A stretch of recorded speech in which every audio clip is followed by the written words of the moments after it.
The village in it with a map and a plan. No place too tiny for this determined man. Crossing the counties one by one, you'll see in every English corner a bit of history.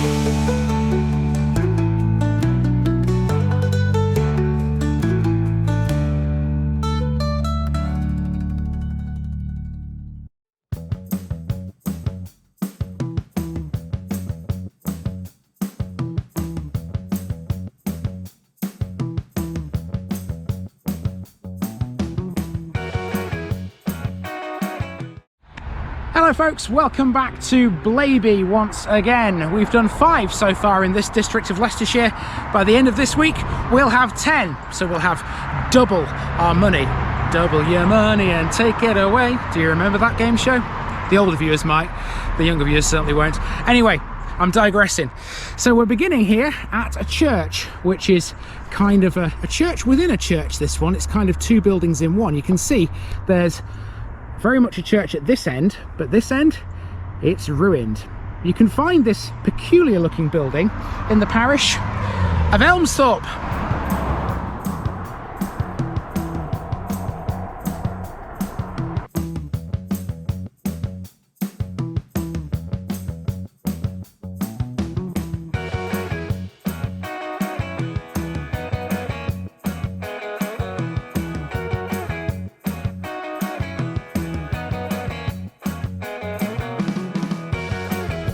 Elmesthorpe, Ethelmer's farm. This week on TVI we're back in Blaby in the southwestern corner of Leicestershire, and we're only a few miles away from Hinckley. All 5 of the villages this week sit just to the east of that town, between it and the route of the M1.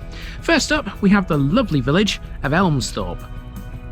This is one of those places that's had various spellings over time. Originally, it was called Elmesthorpe, but when it had that title, it was a very different place to what it is now. You see, Elmesthorpe has moved somewhat over the past 1,000 years. The village has been inhabited from at least Roman times, although exact dates are impossible to ascertain. What's known though is that in the medieval period, Elmesthorpe was located around the Church of St Mary, which is partially in ruins today. The Black Death killed off a lot of the population, and the ruined church is the only thing left to remind us of the lost village.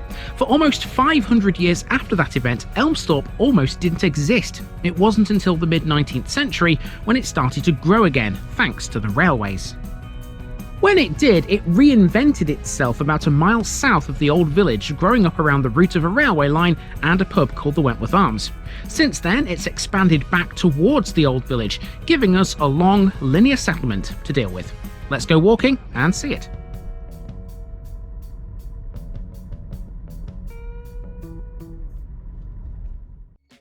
The 1900 map for this one reveals just how much has changed in Elmesthorpe over the past 125 years. This is what the place looked like, and as you can see, it barely registered on the map. The main cluster of settlement at this time was in the south, around the railway line. Victorian Elmesthorpe was literally just that, a little hamlet which was centred on the railway station. Look closely though and you can see where Elmesthorpe used to be. To the north, about a mile away, is the site of the old village with the Church of St Mary that was rebuilt in the 1860s.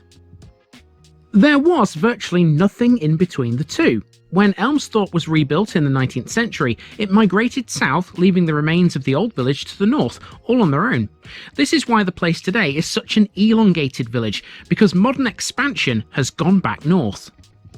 That expansion hasn't really altered much layout-wise. All it's really done is added houses along the road connecting the old to the new. The church is still there in the north today, as is the Wentworth Arms pub in the south. The station has gone though, but we can still see where it was. So all that means we haven't got much of a walk to do in this one given its layout. This is how we'll cover Elmesthorpe. We'll start in the northwest in what was the old village. Our main focus there will be the partially ruined Church of St Mary and the new village hall just around the corner. Then, given the rest of Elmesthorpe is to the south, we'll drive through the village to the old railway station and the Wentworth Arms. When we reach the pub, we'll hop out again and cover that, as well as the site of the station. Simple enough, right? Let's move. This is the partially ruined church of St Mary, which dates back to the 13th century originally. This is one of the most peculiar buildings in the country because it's literally a church within a church. The original building had long been in ruins by the mid-19th century.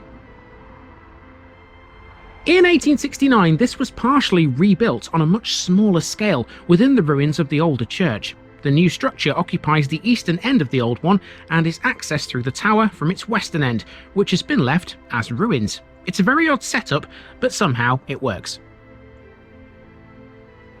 Even the older church is not the first to have been built on this site. It's believed a religious building of some sort existed here shortly after the departure of the Romans and may have been made of wood. The church, which stands in Elmesthorpe today, is built of a hard stone, common to this neighbourhood. Elmesthorpe shares a link with the Battle of Bosworth thanks to the ruined church. At the time of the battle in 1485, Elmesthorpe as a village was almost non-existent and the church was completely in ruins with the exception of the tower. This was handy though for King Richard III. For 3 nights, he and his troops stayed in the ruins for shelter on their march from Leicester to the battle. It's believed the king and his officers sheltered within the church, whilst the many soldiers that made up his army simply camped outside.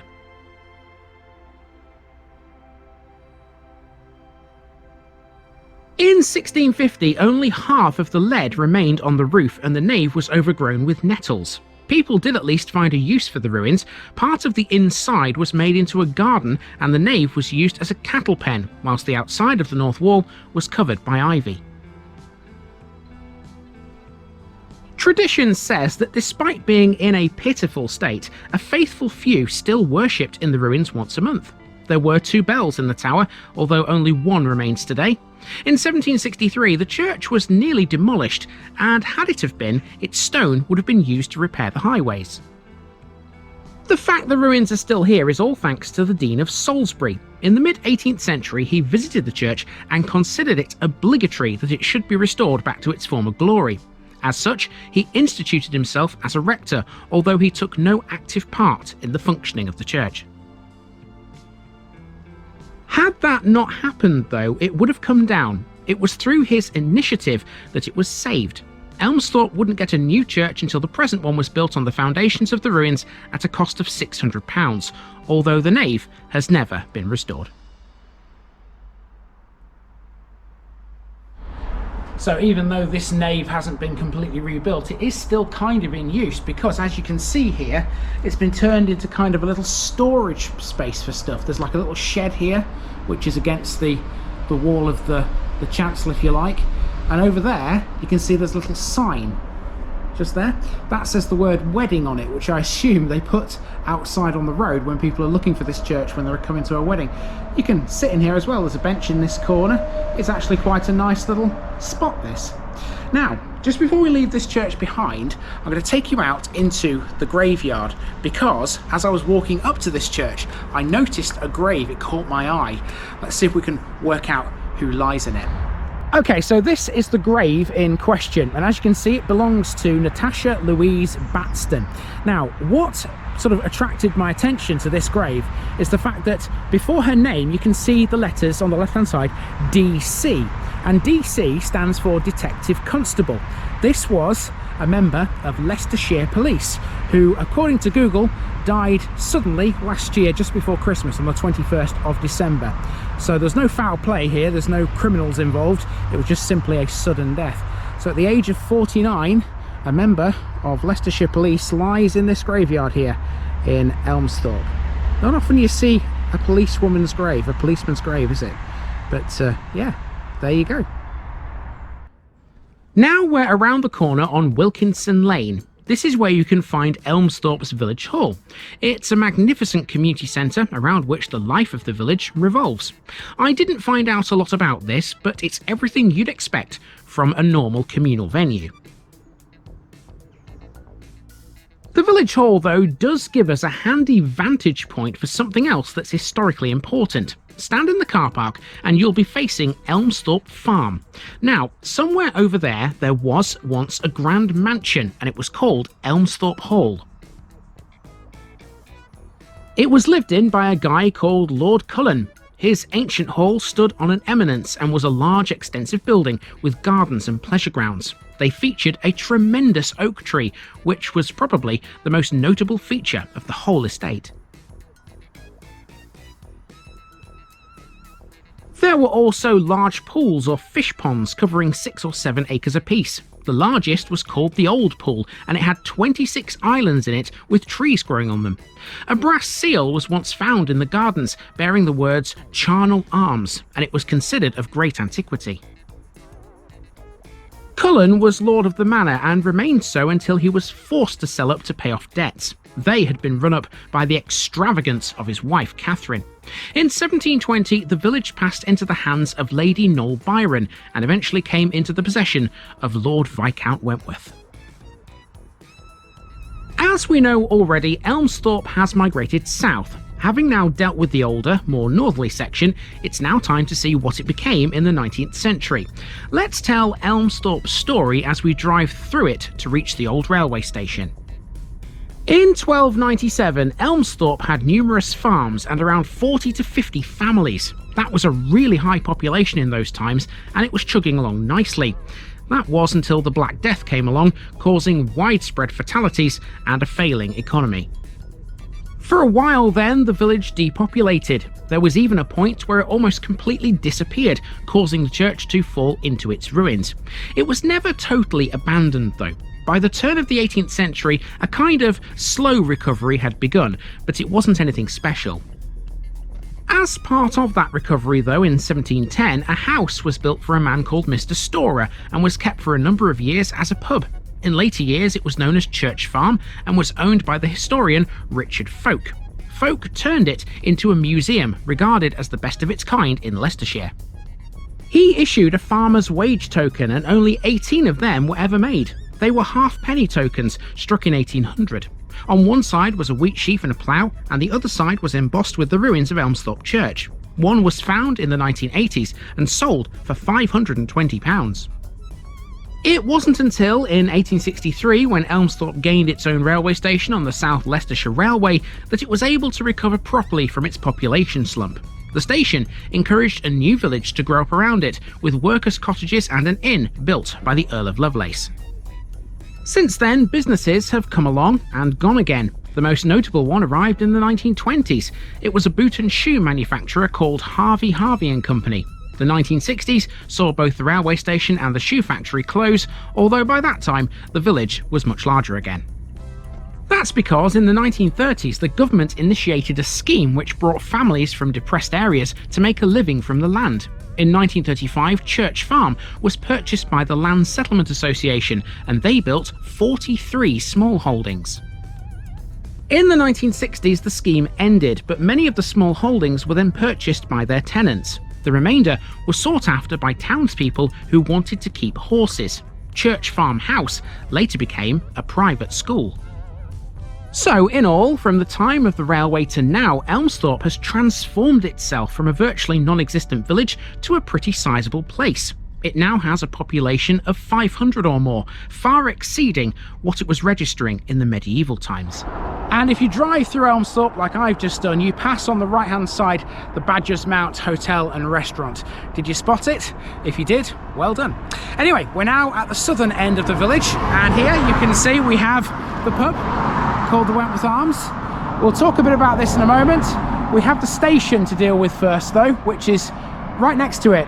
There's the bridge, which we drove over a second ago, and the site of the station is just down there. So this here, which is a little industrial estate now occupied by a fencing company, is the site of the old Elmesthorpe railway station. Here's how this came about. In 1860, royal assent was given for the extension to Leicester for an existing railway which ran from Hinckley to Nuneaton. This completely revolutionised Elmesthorpe because the new line was to pass through it. The station, which sat here, was built in 1863, and before you knew it, families from much larger places like Barwell and Earl Shilton flocked to it so they could board trains to Leicester. That's not all. Elmesthorpe Station was industrially important too. Lairage pens of livestock and a weighbridge were erected next to it. Every commodity imaginable was conveyed to and from the station for transport, with coal, of course, being a popular one at that time. Elmesthorpe had taken on a new lease of life, and that hasn't stopped, despite the fact the station hasn't lasted into the present day. It was closed in 1968 as part of the Beeching Cuts, with its yard now this little industrial estate. The railway line, though, is still in use. Before the railway came to town, there had been some other minor improvements around here. For example, Lady Noel Byron had improved the land in Elmesthorpe by draining it, and had also improved the roads. Now, Lady Byron was otherwise known as Baroness Wentworth. The Wentworth name can still be found around here today thanks to this pub, built by the Earl of Lovelace. He commissioned the well-known architect C.J.A. Voysey to design the Wentworth Arms Inn. A Yorkshireman by birth, he was regarded as the leading architect in the country at the time. The inn was duly built in 1895 with a big hipped roof and spectacular chimneys. It was built in red brick with the front sporting a recessed porch. Its most notable landlord was George Payne. He was one of the finest pig breeders in the country and once sold a large white boar to Russia for £500. As for Voysey, he also designed Wortley Cottages in 1896, which used to stand just to the north of the railway line. They too were characteristic of his style. In 1914 they were severely damaged by fire and weren't rebuilt until 1916, when Swithland slate was used on the roof instead of thatch. Now, one thing you tend to find with linear villages such as Elmesthorpe is that parish notice boards are dotted along its length. There's no real sort of communal area where everyone can access one easily enough, so you tend to find there's more than one. And there's one here at the pub, so we'll leave a card on this one. I think it's probably the best place to do so. Lots of people probably come to the Wentworth Arms for a drink, and so if they take a glance at this notice board, they'll know that TVI has been here. And that's it for Elmesthorpe. With the station and the pub behind you, you're then not far away from the border with the next village to the southeast. Now, the next one will take us to a social club where many characters from a well-loved 1970s sitcom were created. See you there.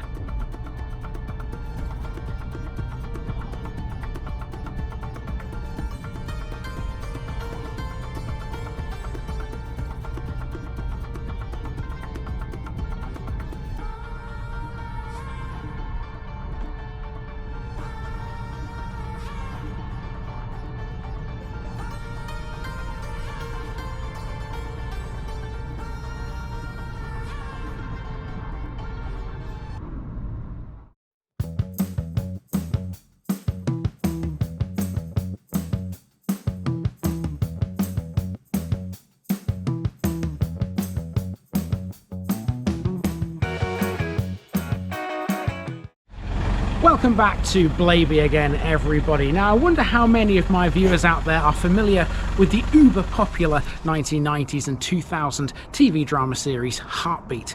Well, one of the guys who played a major character in that series used to live in this village. He also created another character whilst he was here that featured in a different kind of TV show. This is Sapcote.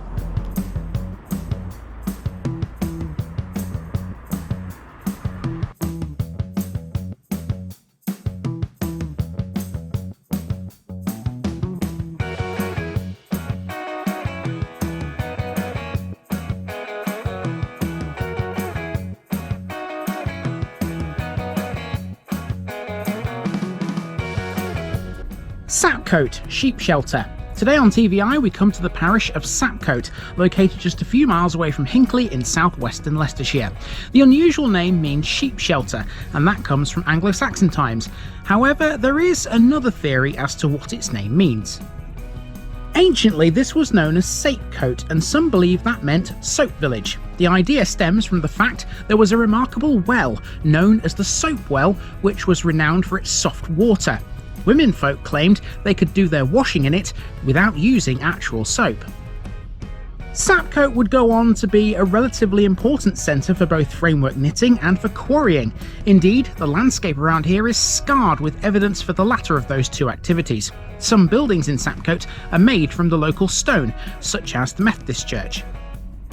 The modern village possesses a few hints to its past. The playing field, for example, was the supposed site of a castle before it was levelled off in the 18th century. The local church has some memorials for the Bassett family, who once owned the village. Bill Maynard, the man who portrayed Claude Greengrass in the ITV drama Heartbeat, once lived here. When he did, he was also able to create another character whom he would portray on screen, and it was based on an actual person from Sapcote Working Men's Club.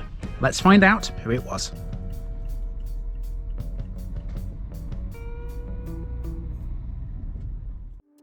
Sapcote has been occupied since at least the time of the Romans. It was centred upon a Roman villa which had mosaic pavements and a bathhouse, and it was occupied continuously during the 2nd and 3rd centuries AD. We should not be surprised by this. There were loads of Roman-related sites nearby. The Roman connection here can still be seen thanks to the parish boundaries. Sapcote's eastern edge is a dead straight diagonal line because it follows the route of the Fosse Way, constructed by the Romans in 47 AD from Lyme Regis to the Humber estuary. Later, when the Fosse Way was a toll road, there was a toll gate in Sapcote parish. It was located at the junction of the road to Frolsworth in 1814. So, the Fosse Way has always shaped the village, although it's a bit less important these days. It just serves as a boundary now.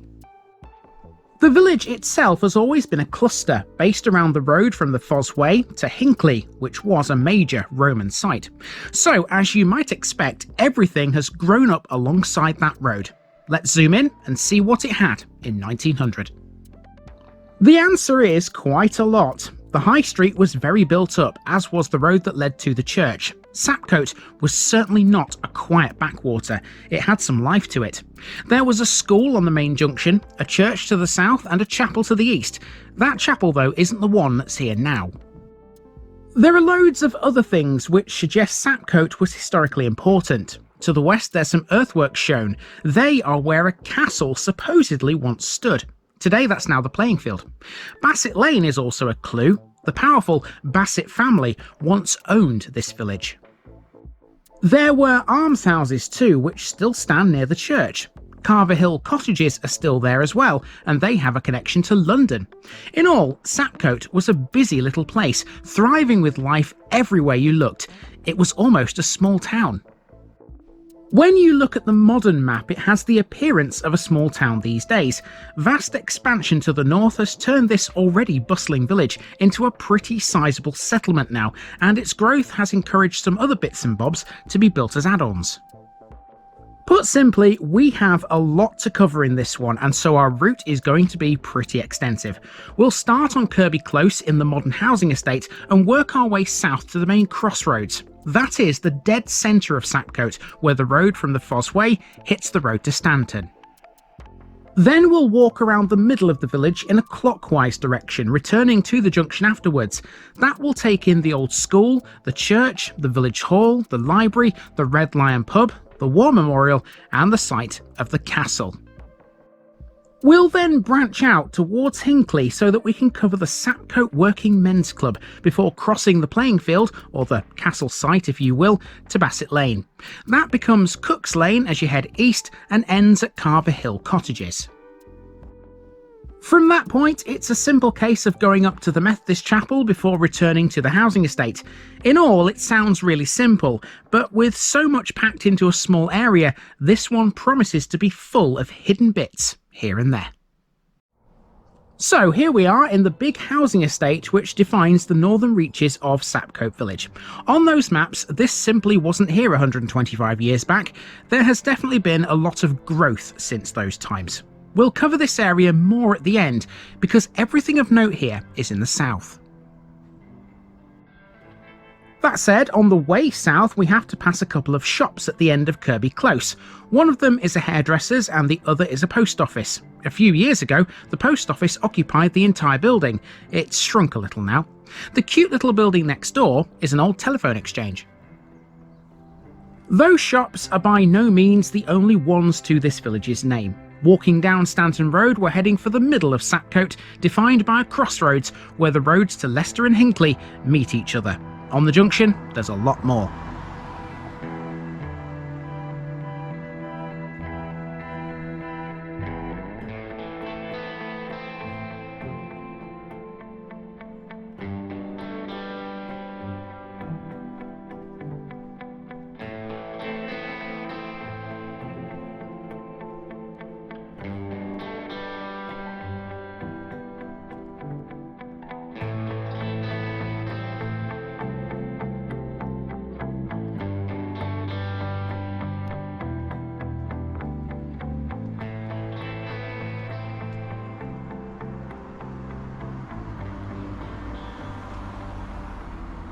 This co-op is Sapcote's main general store. It's not a lot more than just a shop, but one thing I found quite interesting about this is the clock on its wall.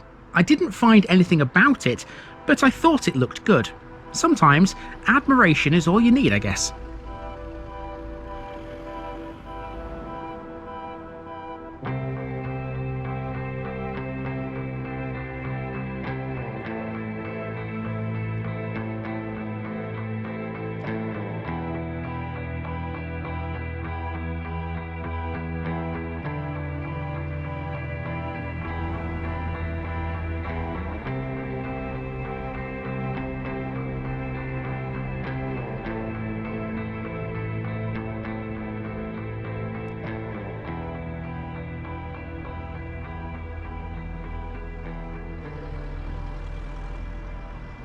Next door on Leicester Road is the old school. Officially, this was known as Sapcote Church School, and there's a tablet in its wall which says as much, facing the road. This is not the first school that this village has ever had. For that, you have to go back to 1614, but nobody knows exactly where that was. A later reference in records tells us there was a public schoolroom built in 1792, but that's not this. This was erected in 1819 and was endowed by John Fruin Turner, the local squire. It lasted until well into the 1960s before eventually being replaced by a newer one on Bassett Lane. Okay, so the parish notice board is on the wall of the co-op, so I've got that out of the way. It's one of these awkward boards that doesn't open without a key, so I've had to slot it underneath and it's landed upside down. So if anybody sees my card, you have to sort of do that to read what it says.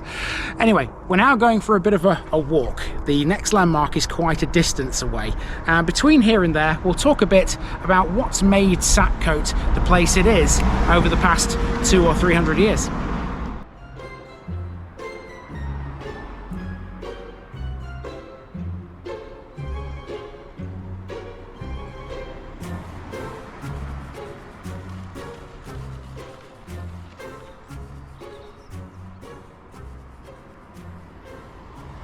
Next up it's the church, but it's a way away. To get to it we have to walk down the Leicester Road and along New Walk. By doing this you quickly get a sense of how the village has evolved over time to those new houses we started with. Life here was very different 200 years ago.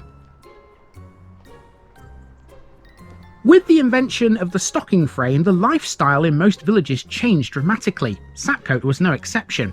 Most people here had been employed in agriculture, but almost overnight, most of the thatched cottages in the village were converted for those who could operate a stocking frame. By 1779, over 85 frames were in regular use, for which the operators were paid 7 shillings a week. By the turn of the 19th century, more than 200 frames were in constant use. Completed products from Sapcote were sold to factories in Hinckley. There were some lesser practiced industries here. Milling was always a background thing, for example. A mill was erected in 1806 for the purpose of grinding corn. It was a tower mill and stood for almost 100 years before a group of youths burnt it down in 1899 on Guy Fawkes Night. In addition, Sapcote used to have a swampy meadow which was converted into an osier bed. From there, willows were grown for basket making, and that industry continued well into the 1960s. Cheese making and quarrying were also associated with Sapcote. More on them in a bit. The parish church of All Saints is the oldest surviving building in Sapcote today. It's built in a combination of the English decorated and perpendicular styles of the 13th to 15th centuries. There was an earlier church on this site, but only the Norman font remains from that predecessor. We do know a little bit about who was in charge back then. William Bassett appears as the patron of Rector Thomas Spencer in the last decades of the 12th century. A chantry was established by Ralph de Bassett in 1376, and today its chapel forms the present north aisle. At one time, the church windows had the Bassett coat of arms and devices in glass, but those of the chancel window were removed in 1788 and only a fragment now remains. At the same time, a stone coffin, which probably belonged to one of the Bassets, was opened and reinterred. The bowl of the circular font is Norman, the exterior being decorated with upright leaves. Overall, it's extremely uncommon as fonts go. The walls of the nave here are of local pink granite, but the ashlar-faced buttresses are of sandstone. The stonework in the south doorway dates from 1380. The tower is 60 feet high, and a slim octagonal spire rises a further 60 feet into the Leicestershire sky. In 1757, a tremendous gale necessitated the rebuilding of the spire. In 1804, it was struck by lightning and the weathercock had to be replaced. There are 10 bells in the tower. Only 3 existed until the Great Bell cracked on a feast day and was recast into 2. The resulting 4 were rehung on girders in 1721. Later bells were added in 1895 and 1977 before 2 more were donated.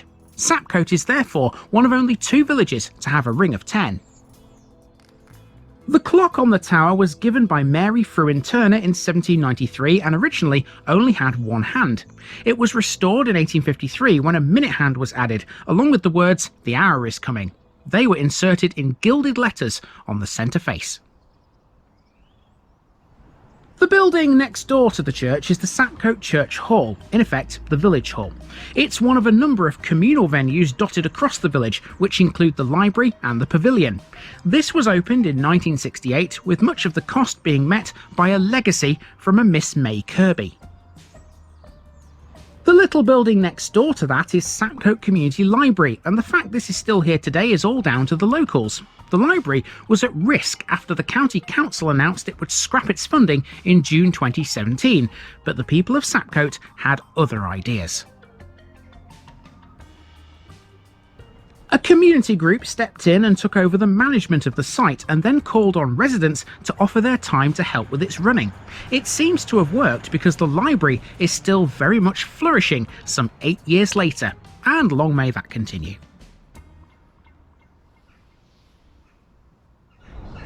Okay, so opposite the library you've got this big building, that's the old rectory, and passing that, heading north again, we're heading now towards the Red Lion, which is next on our list. It's just there. And we've got this beautiful row of terraced houses on the left to walk past as well.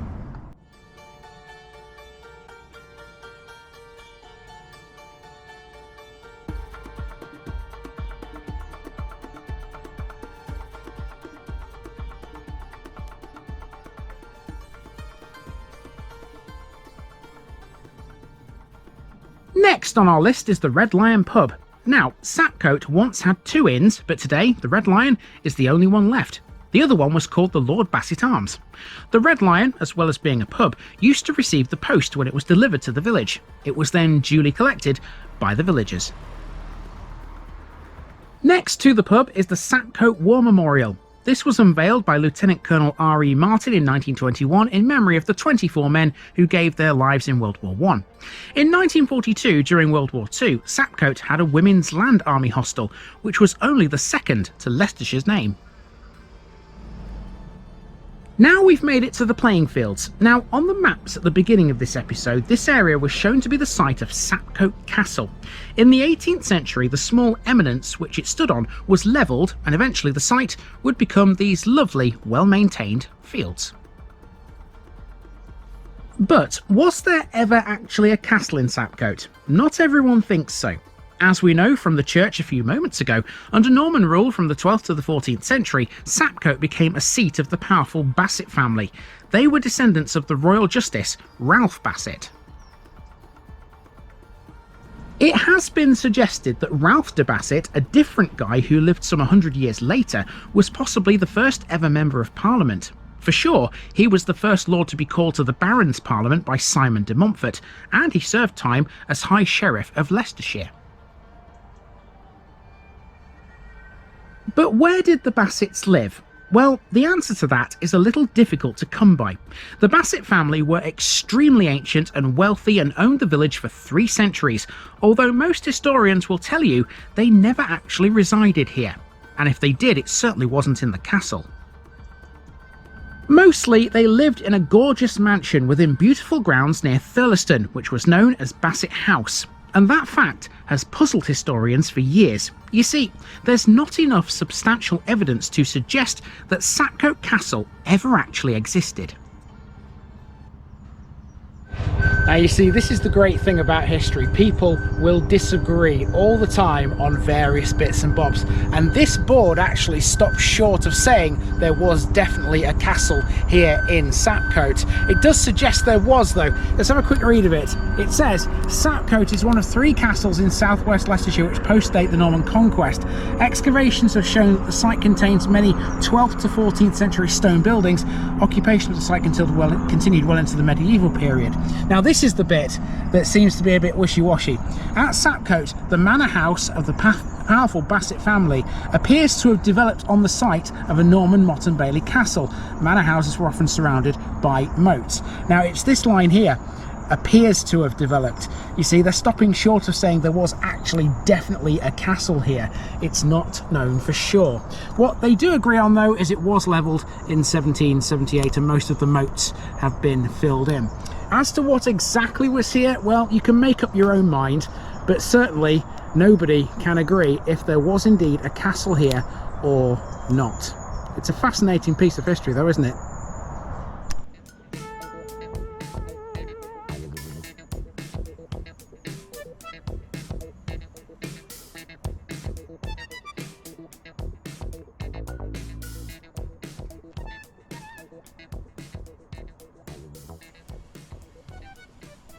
Now we're on Hinckley Road and we're outside the Sapcote Working Men's Club. This might look a bit nondescript, but it's thanks to this very club that was built in 1910 that an extremely popular TV personality was able to create a well-loved sitcom. The man in question was Bill Maynard. Millions of people knew Bill Maynard as the lovable rogue Claude Greengrass in the ITV drama series Heartbeat, but before he was doing his best to avoid any trouble from Aidensfield Police Station as Greengrass, Maynard was the man behind another character, Selwyn Froggatt. For many years, Sapcote was Bill Maynard's home, even though he was born in Surrey and both the Greengrass and Froggatt characters were Yorkshiremen. Maynard had the initial idea for the 1970 sitcom which featured the latter. It was called Oh No, It's Selwyn Froggatt. Virtually every member of the sitcom's cast was based around a real person who attended Sapcote Working Men's Club. Maynard modelled Selwyn Froggatt on a man called Peter Wright, who was known for 2 catchphrases, magic and a pint of cooking and a bag of nuts. Both of those would become catchphrases for Selwyn Froggatt. Maynard later commented that creating a character like Selwyn from scratch was damn near impossible without modelling him on a real person. He was right, I think. The real characters in this world are the real people.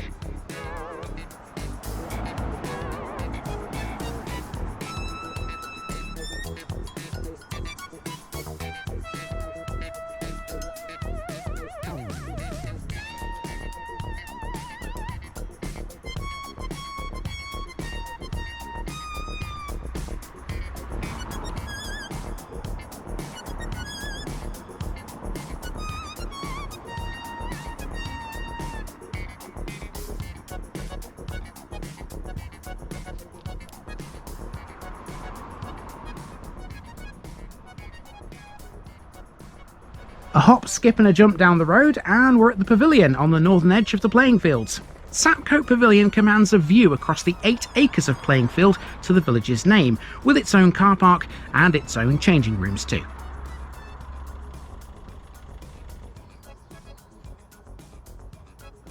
There are dedicated football, cricket and croquet pitches here, a fenced-in and fully equipped children's play area with picnic tables, and there are some facilities available for teenagers too.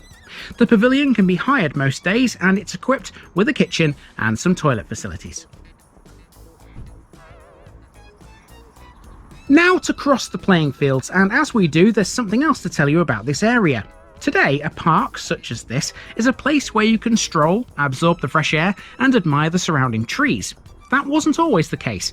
In medieval times, a park was something else. It was a piece of land enclosed by a strong high fence in which all the wild animals in the district were kept. Sapcote had one. It was situated in this sort of area, somewhere off the Hinckley Road, and it ran to 9.5 acres. Exactly where it was is sketchy, but there is a modern park road near here. In the meadow was a substantial dovecote, which records indicate was in existence as far back as 1581. All of this does suggest that Sapcote had a castle, or at the very least a fortified manor house. In any event, we're about to come onto Bassett Lane and we're off to find the primary school.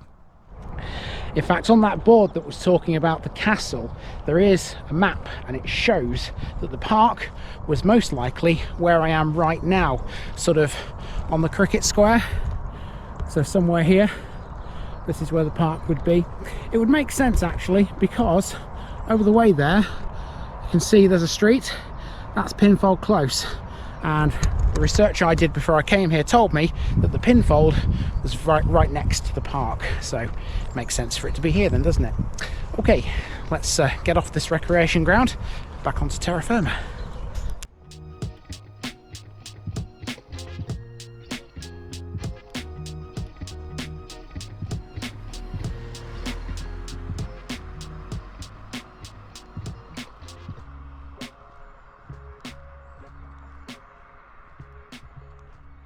So, when the Leicester Road School closed down in the 1960s, all the pupils at it were transferred to this brand new building on Bassett Lane. This was built in 3 phases between 1967 and 1973.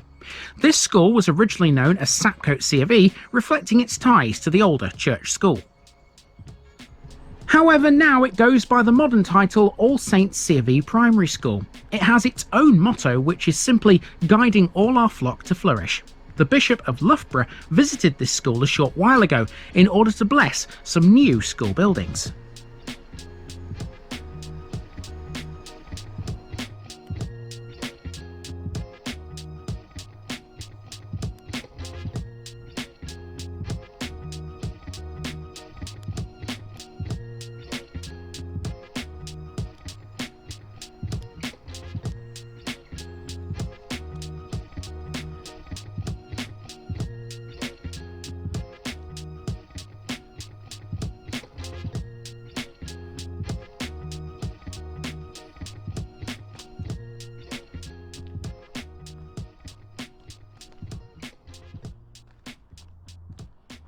Next up, we have Burroughs Almshouses. This delightful looking row at the rear of the church was built in 1847 in a Tudor revival style of architecture. They have an inscription which tells us they were named after the Reverend Stanley Burrough. They were built though by Thomas Fruin. Now we're on Cook's Lane, a short street that connects the church to Sharnford Road. It was on this very street where Bill Maynard lived. Now, I've no idea which house was his, but there aren't a lot to pick from. If you're not familiar with him, by the way, here's a bit more about the man behind Selwyn Froggatt. Bill Maynard was born Walter Frederick George Williams on the 8th of October 1928. He was a comedian as well as an actor. He took the surname Maynard after being inspired to do so after seeing a billboard for the confectionery Maynard's Wine Gums. He began working in television in the 1950s, notably starring alongside Terry Scott in Great Scott It's Maynard between 1955 and 56. However, he shot to stardom in the 1970s and 80s, starring in some successful British sitcoms, and of course, Oh No It's Selwyn Froggatt was one of them. He also appeared in 5 films in the Carry On series. After a short hiatus from television, Maynard returned to the screen. When he did, he took on the role of Claude Greengrass in the long-running television series Heartbeat from 1992 to 2000, arguably where most people know him from. It was Selwyn Froggatt, though, that gave him his first major breakthrough. After a pilot episode in 1974, Maynard took on the lead role in the sitcom for 3 series, followed by its sequel, simply called Selwyn, for 1 more series between 1976 and 1978. The role made him a household name. As Claude Greengrass in Heartbeat, he was always trying to stay out of trouble with the police. Heartbeat was set in Yorkshire in the 1960s, and it was a major success, consistently drawing over 10 million viewers for each and every episode. He remained with Heartbeat until December 2000, when he decided to retire from the programme following a series of strokes. Despite that, he returned to acting in 2002 to reprise his character in a spin-off series called The Royal until 2003. In October 2009, he made a return to the stage, which he'd been involved with before any of his TV work. He did so in an appearance as the main guest of honour at the Pride of Bridlington Awards. By then, though, his career was slowly starting to wind down due to his age and impaired mobility.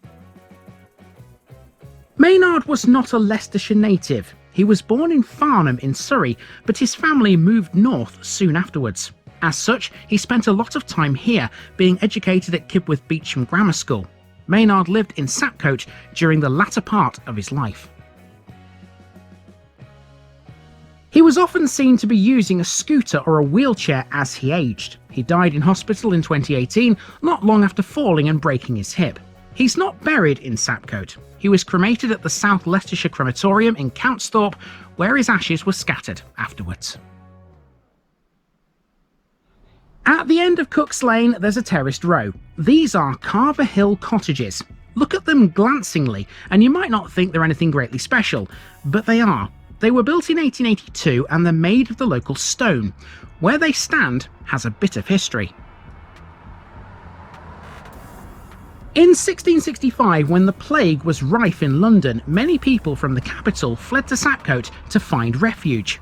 That they did, and this is where they settled.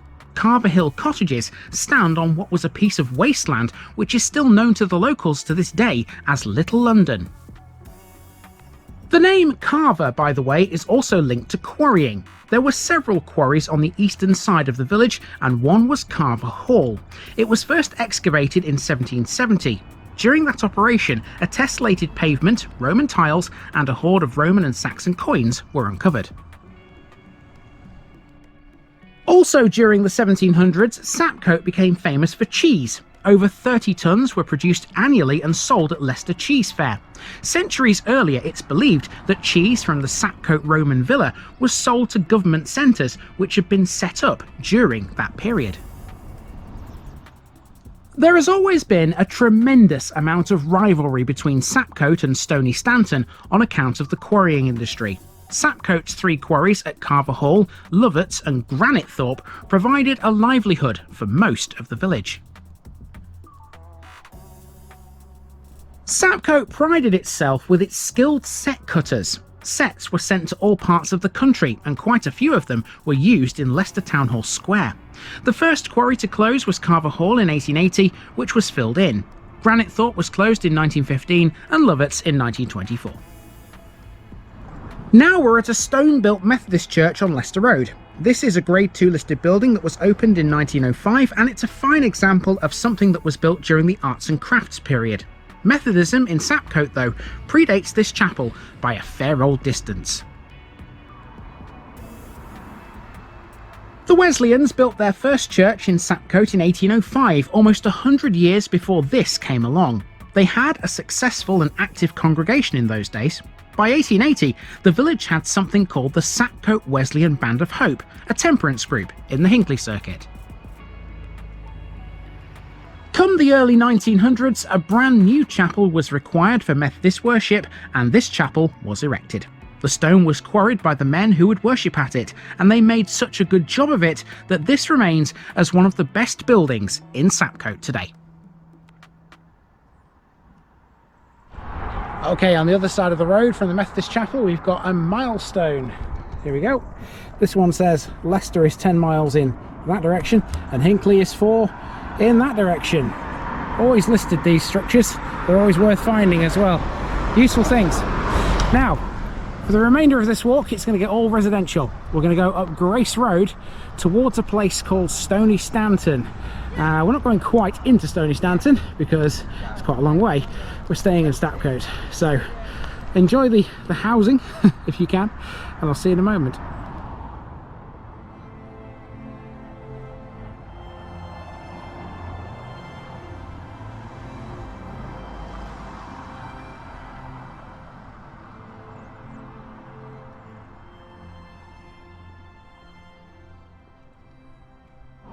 From the chapel, we're heading north now as we re-enter the huge housing estate where all this began.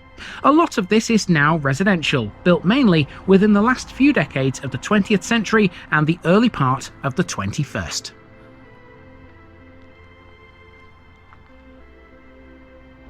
The newest bits are to the east of Grace Road. They include things like the Sapcote Scout Hut. We're going to stick mainly though to this street because it forms a neat little loop around these northern areas. Enjoy this little trip through the housing, and I'll see you again very shortly.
Our final section takes us back to the start through a street called Spa Drive. This is one of those roads whose name gives us a clue as to what used to be here. Spa Drive is literally built on the site of a spa, although more accurately, it was a bathhouse. In 1806, the bathhouse was built by John Fruin Turner over the so-called Golden Well in Stanton Road. It was an attempt to turn Sapcote into a spa village where people could come and alleviate aches and pains via the wonders of water. In the building were both warm and cold baths. Treatment at the baths was given for nervous, rheumatic and scrofulous complaints. The building cost around £600 and the beneficial effects of the waters were much approved. It was even used by two former Prime Ministers, George Canning and the Duke of Wellington. And if you know where to look, there's evidence all along the Stanton Road which tells you about the baths, the several houses which have the word bath in their name. We've just come past Bath Villa up there, and that house you can see behind me, that is the Bath House. So we are now all the way around Sapcote. However, there is just the one more thing I want to cover before we move on to the next one. Gonna need the car for this though. We have one final thing to see, and we're in the car for this. To the west of the village is Sapcote Garden Centre on the road to Hinckley. This started off as a small nursery back in 2001, and since then it's developed and expanded into a really good quality and very competitive garden centre. They are still very plant orientated and have an excellent selection of plugs, bedding plants and shrubs. Basically, they aim to give you some quality products for a lot less than the big chains. In 2016, they gained a brand new cafe, which so far has received some amazing feedback. It offers a range of hot drinks, hot food, snacks and cakes for you to enjoy, helping to give you a break from all that shopping. They haven't finished yet either. Sapcote Garden Centre's plans for the future include a children's play area to make a trip here enjoyable for the whole family. The car park has 100 spaces, including provision for the disabled, so there's really no excuse to not come and check this out if you're passing by. I have a reason not to though. We have more villages to cover. Join me tomorrow for a place that's far smaller than Sapcote, but it's just down the road.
Hello folks, welcome back to Blaby once again. Now today I've brought you to a lovely little village that's just to the south of the M69. In fact, getting to this village from that motorway is very easy. You just take junction 2, I think it is, and then drive for a short way before you come to a junction and then cross a bridge back over the motorway, and here you are. You've arrived in Aston, Flamville.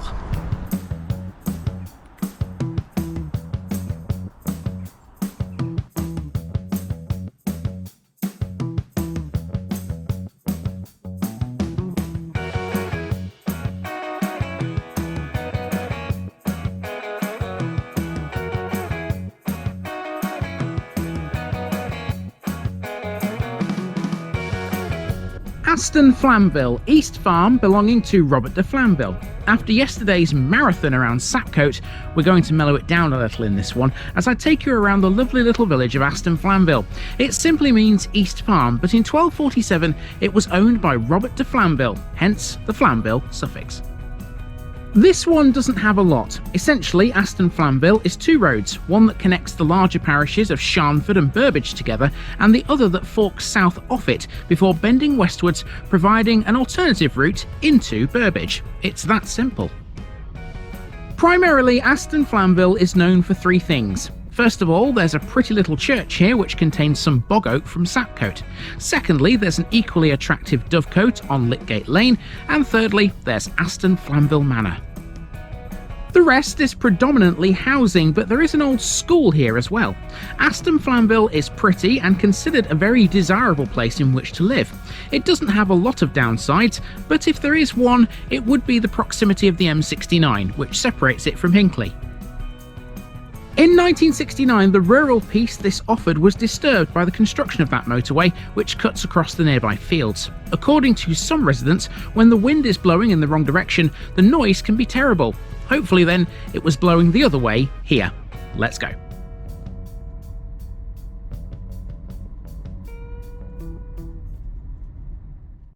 Aston Flamville is a small village situated 3 miles away from Hinckley and 1 mile away from Burbage. The village was originally called Eston and obtained its present name in the 11th century from its lords, the Flamvilles. However, the Flamvilles were only one of the historic families that were associated with this one.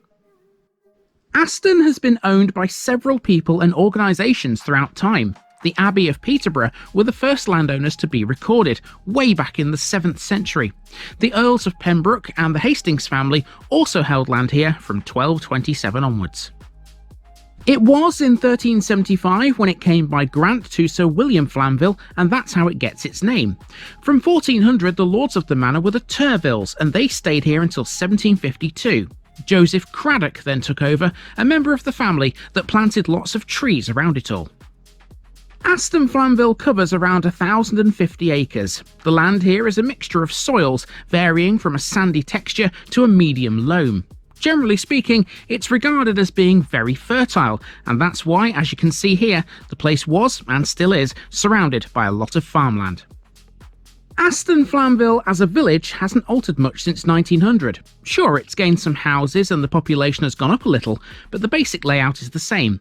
The main landmarks you see here are all still standing as well. We're going to cover 4 of them on this walk. They are the Old School, the Church of St Peter, the Manor House and the Dovecote. Essentially, the rest of Aston is all residential, but there are gaps where you can get some good views into the surrounding countryside. And this is the route. It's probably one of the easiest we'll ever do. We'll drive into Aston from the north to start with, before simply walking from the Old School to the foot of Litgate Lane. That will pass all 4 of the things to see.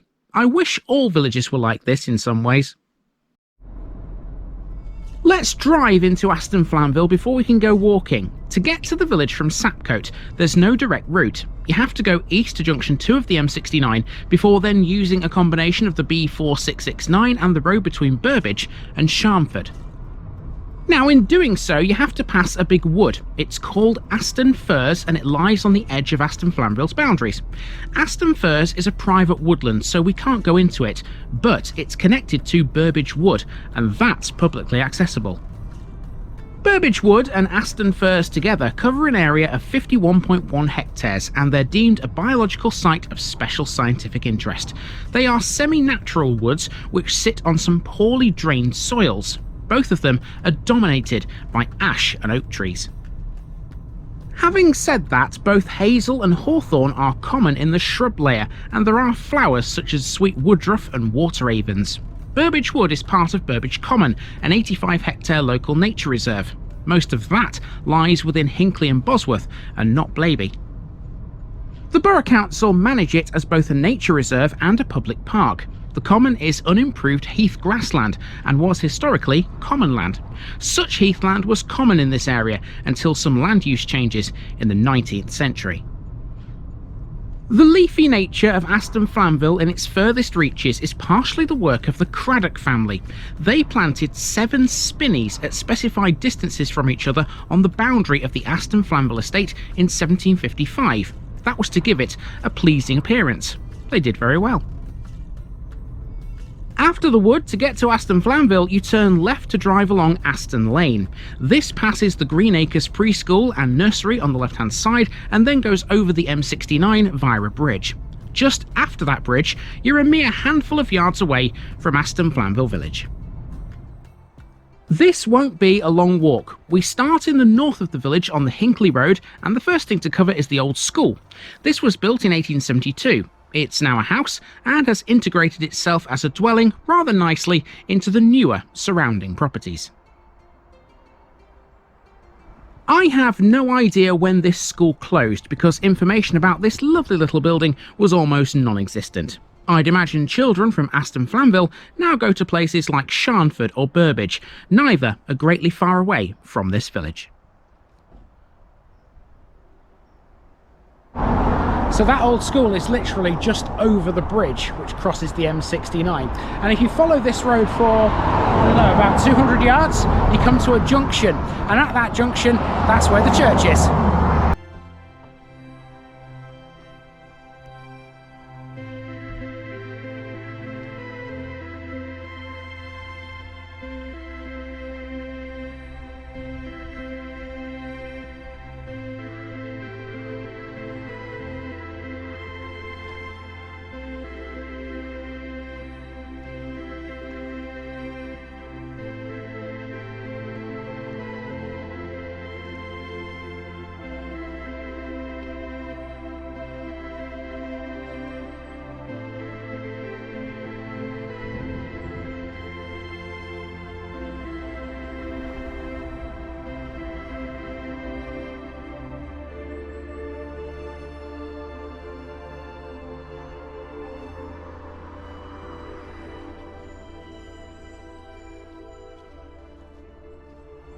For me, the standout feature of Aston Flamville is the Church of St Peter, and here we are outside that.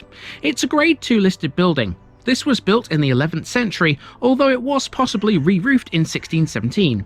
The tower is square, but it was originally a different shape.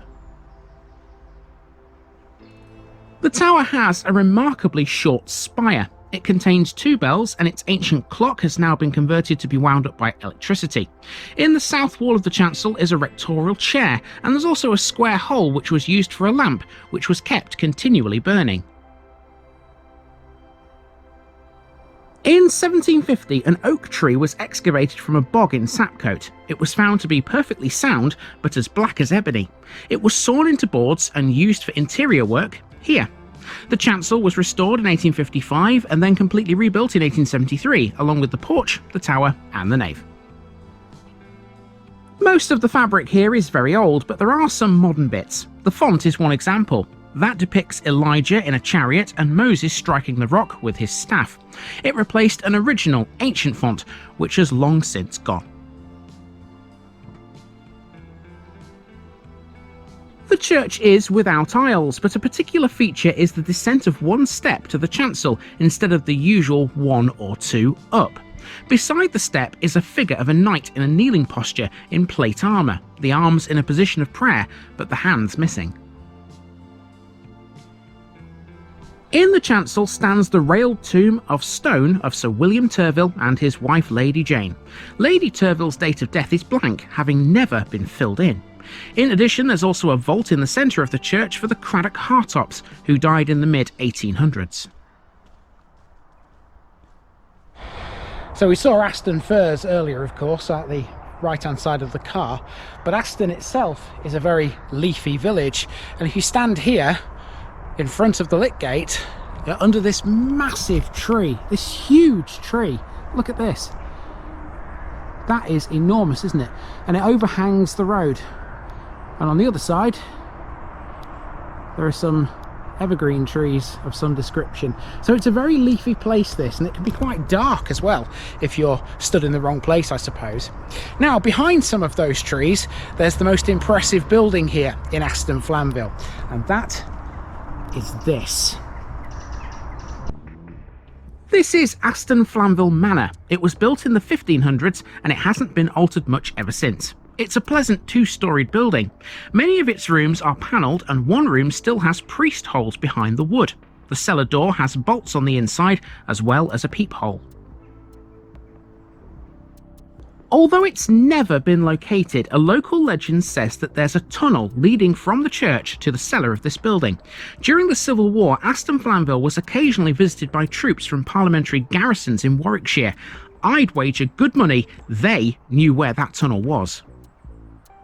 The manor house was once the unlikely venue for Catholic Mass. In the 1740s, Aston Flamville was often referred to as the cradle of the Renaissance of the Dominican English province, and it was from here that the Roman Catholic Church gained a foothold in Leicestershire. Father Matthew Thomas Norton was a Dominican priest who travelled in secret from an English seminary in France and went on to serve the Roman Catholic community of Hinckley, Leicester and Coventry. Norton was encouraged to come to England by the Turville family. The Turvilles had secretly harboured a priest for a number of years and held Holy Mass in the cellar of the manor house. When Father Norton died, his will could not be found, so the decision was made to bury him at St Peter's Church, here in Aston Flamville. Almost 200 years later, in 1959, Hinckley's Catholics were seeking Home Office permission to have the remains of Father Norton transferred from Aston Flamville to the new Roman Catholic Church in their town. Norton had, after all, held his first religious service in Hinckley in 1765. Opposite the manor, there's another brilliant little building. It's a dovecote which stands in the meadow adjoining the church. It was built in 1715 and was restored to its original glory by the Power family in 1977, the year of Queen Elizabeth II's Silver Jubilee. And from there, Litgate Lane becomes completely residential. It runs south for a short way before bending westwards and ending up in Burbage. There's just enough time then to make a mention of another family that once resided in Aston Flamville. That would be the Gilberts. The Gilbert family have long been landowners and farmers in Aston. A Mr. W.H.R. Gilbert was perhaps the most famous of the bunch. He was a farmer, but he was also a hosiery manufacturer in Leicester. In short, he was a busy bloke. Mind you, he reaped rewards for his efforts. It was he who pioneered the Frisian breed of cattle in the UK, and his bull, Astonville Duke, was named after Aston Flamville. It won numerous prizes at shows all over the country. Mr. Gilbert died in 1945, but he definitely left his mark on the world.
And we've left our mark on Aston Flamville. Time to move on again, this time to another large village. We're off to find a village tomorrow that's named after a mucky ford. Hopefully it's not too disgusting these days. I guess we'll find out tomorrow.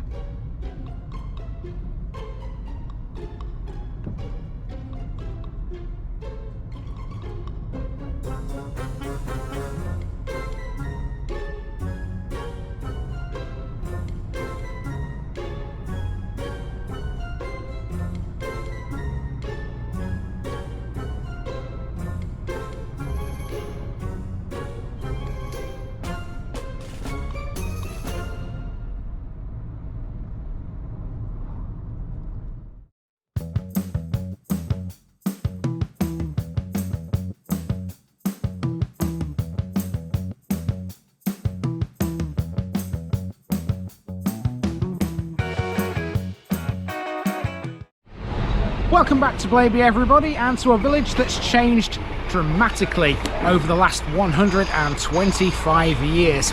You used to be able to get between the two sides of this village by fording a little brook. Well, these days, you don't need to get your feet wet anymore. You go over a bridge. This is the parish of Sharnford.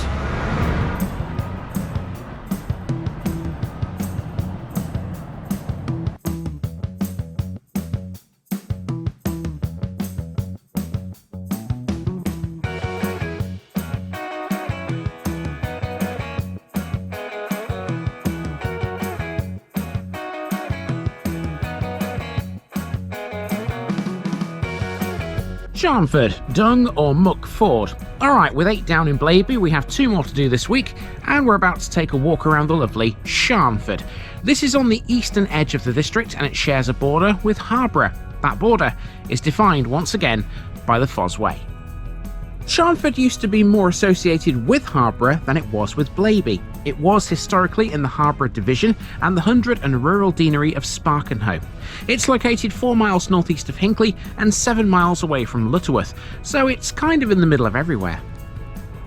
Sharnford has everything you would expect from a village of its size. Here we have a church, a Methodist chapel, a war memorial, a school, a post office, a garage, and 2 pubs called the Sharnford Arms and the Bricklayers. It all stands on a stream called the Saw Brook. Brook flows into the River Saw, so eventually all the water that passes through this village ends up in the Humber via the city of Leicester and the River Trent. It has several sources, one of which is in this very parish.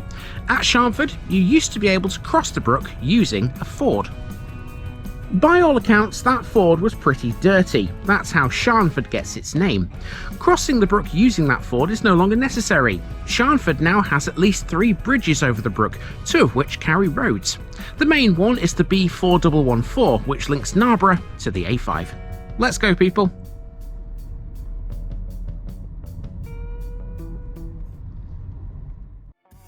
This is what Sharnford looked like in 1900. It was a very different place to how it is today. Surrounded on all sides by some lush arable farmland, the defining feature of this one was the Saw Brook, which cut the place into 2 pieces. Everything was clustered around the brook, with the 2 sides linked by way of a ford. To the north it was vastly open, with only a windmill on the edge of the parish boundary being a sign of human habitation. The south was the same, fields and farmland, as far as the eye could see. Zooming in, you can see the line of the Saw Brook, which makes its way through Sharnford, crossing the roads in 2 places. The ford from which the village gets its name is clearly marked, but that no longer exists. Now there's a new road there, which provides a bridge instead. When that bridge was built, not only did it change how you got across the brook, it also changed the direction you needed to go in. Notice how at the ford, the road is bendy. That bend is still here today, but now the new road is straighter, leaving the old one as sort of a redundant loop.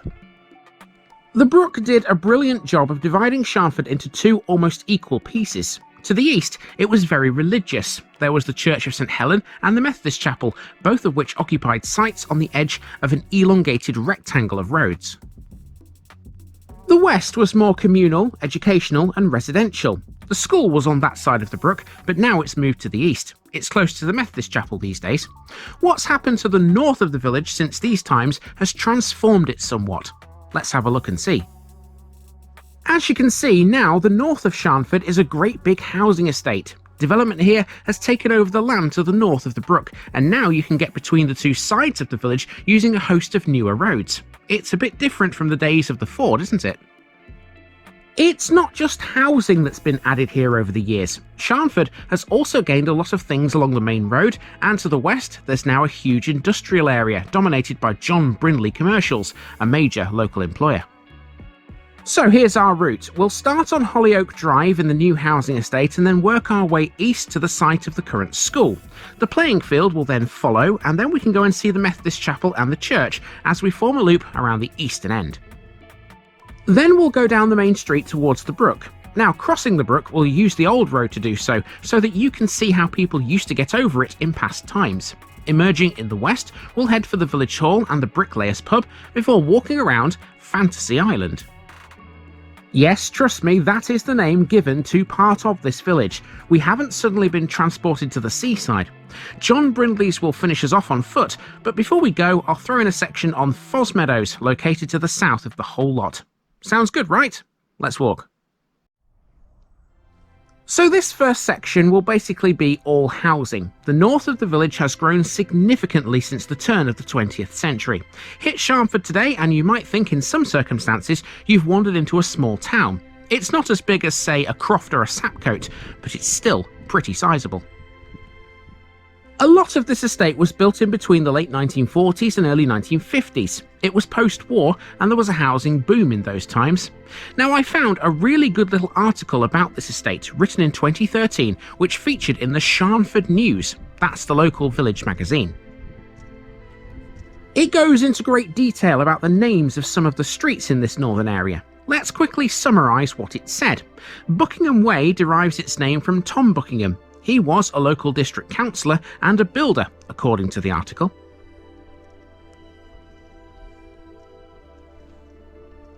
Henson Way owes its name to the landowner which some of this estate is built on, William Henson. He was a farmer from Aston Flamville, and he was colloquially known to the children of yesteryear as Old Bronk, due to the fact he drove a tractor everywhere wearing a large brimmed hat. Hall's Crescent is nothing to do with a hall. That owes its name to John Hall, who was commonly known as Jack. He was a Sharnford farmer, and it was his farm that was pulled down to make way for the straightening of the main road and the new bridge over the Sawbrook in 1910 and 1911. Hollyoak Drive, where we began, was named after a Mr. and Mrs. Hollyoak. They were remembered for their many good deeds to the village. They lived at Ivy House Farm on the corner of Aston Lane. That house still stands. These days, though, it's known as something else. It's called Pippi Lippen.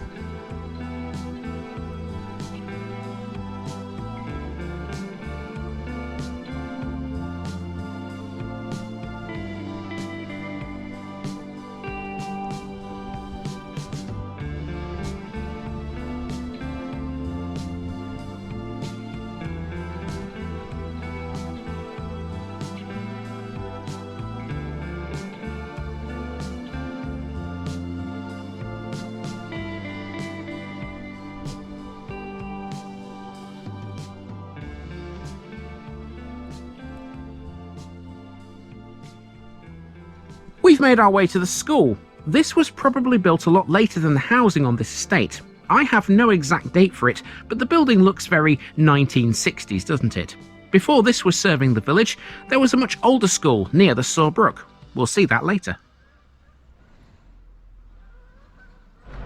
Now, if anyone out there does know the actual date of construction of the school, I'll be very appreciative if you put it in the comments down below. I'm just using my experience here to say that this is 1960s. You can kind of tell it's the flat top of the main building that kind of gives it away. I see it all over the place. 1960s schools look all the same as this, or generally speaking they do anyway. Okay, let's continue through the housing estate. We're going this way, turning left.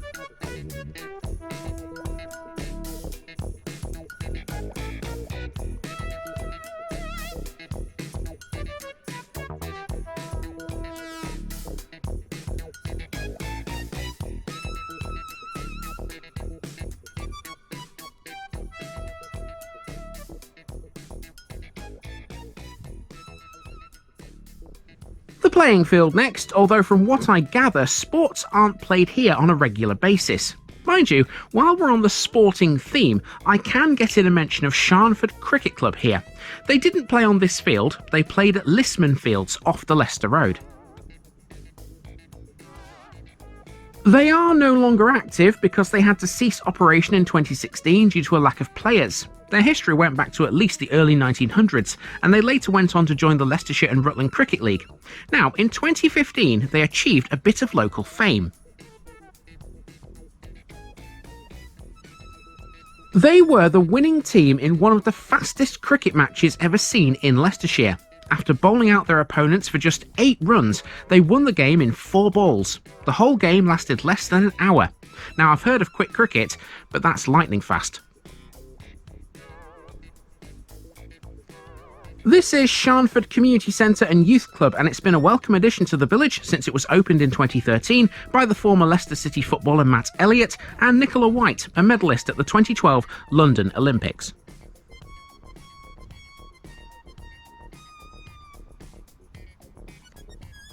It stands on the site of a much older and smaller communal building that was condemned, and in its later years it was a bit of an eyesore. It was demolished and replaced by this purpose-built community centre alongside the small recreation ground.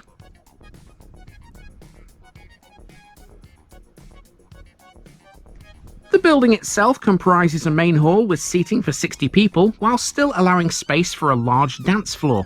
It has a fully equipped kitchen and holds all the relevant music licenses and TV licenses for all the usual entertainment needs. It's a great little building all in all. Now we're on Chapel Lane, and you can't miss the Methodist building on this. It's a tall red brick effort, literally right on the corner. This is the only Methodist building that Sharnford has to its name today, and it's still very much in use.